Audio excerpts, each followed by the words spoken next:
पुत्रदा एकादशी व्रत करने वाले व्यक्ति को पूजा के बाद श्रावण पुत्रदा एकादशी व्रत की कथा जरूर सुननी चाहिए।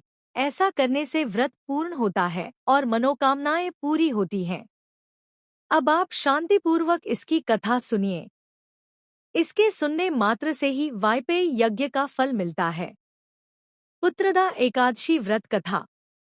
द्वापर युग के आरंभ में महिष्मती नाम की एक नगरी थी, जिसमें महिजित नाम का राजा राज्य करता था। लेकिन पुत्रहीन होने के कारण राजा को राज्य सुखदायक नहीं लगता था। उसका मानना था कि जिसके संतान न हो, उसके लिए यह लोक और परलोक दोनों ही दुखदायक होते हैं।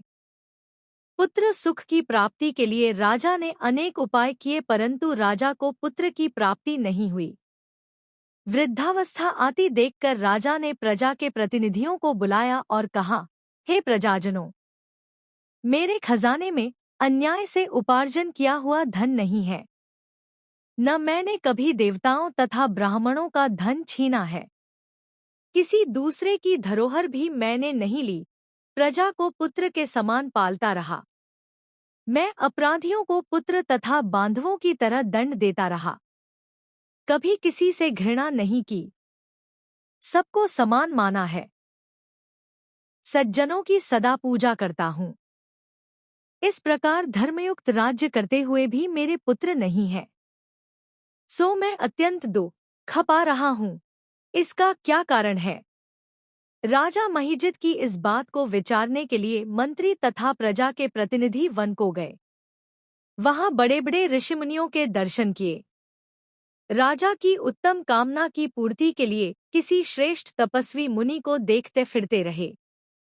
एक आश्रम में उन्होंने एक अत्यंत वयोवृद्ध धर्म के ज्ञाता, बड़े तपस्वी, परमात्मा में मन लगाए हुए निराहार, जितेंद्रिय, जितात्मा, जितक्रोध, सनातन धर्म के गूढ़ तत्वों को जानने वाले, समस्त शास्त्रों के ज्ञाता महात्मा लोमश मुनि को देखा, जिनका कल्प के व्यतीत होने पर एक रोम गिरता था। सबने जाकर ऋषि को प्रणाम किया।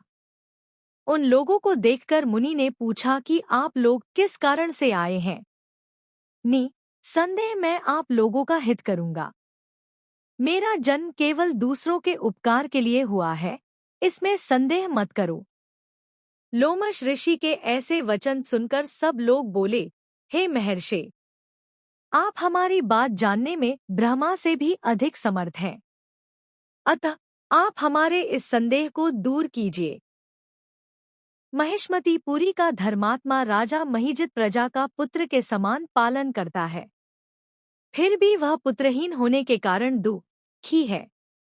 उन लोगों ने आगे कहा कि हम लोग उसकी प्रजा हैं, अतः उसके दुख से हम भी दुखी हैं।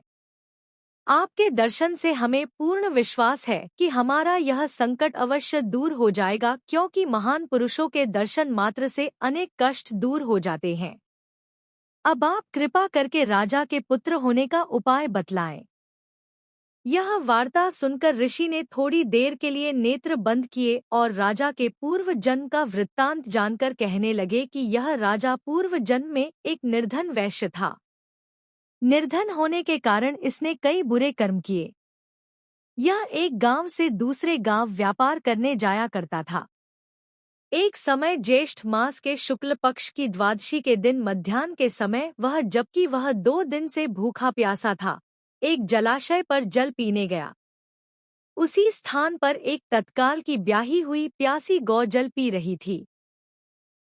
राजा ने उस प्यासी गाय को जल पीते हुए हटा दिया और स्वयं जल पीने लगा, इसीलिए राजा को यह दुख सहना पड़ा।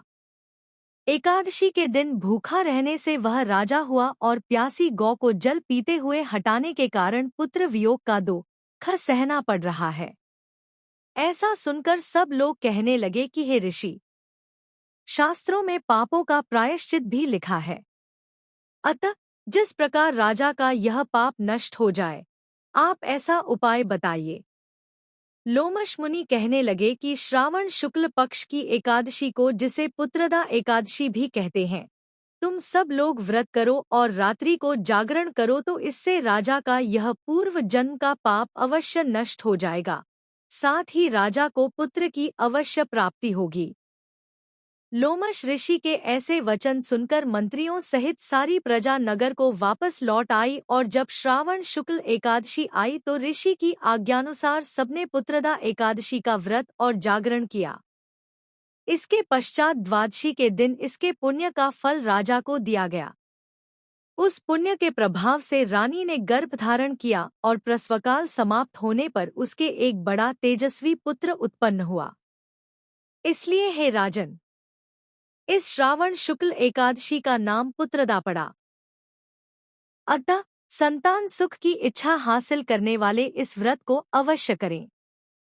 इसके महात्म्य को सुनने से मनुष्य सब पापों से मुक्त हो जाता है और इस लोक में संतान सुख भोग कर परलोक में स्वर्ग को प्राप्त होता है।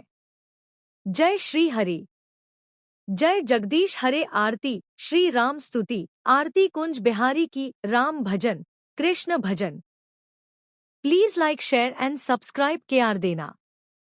Thank you.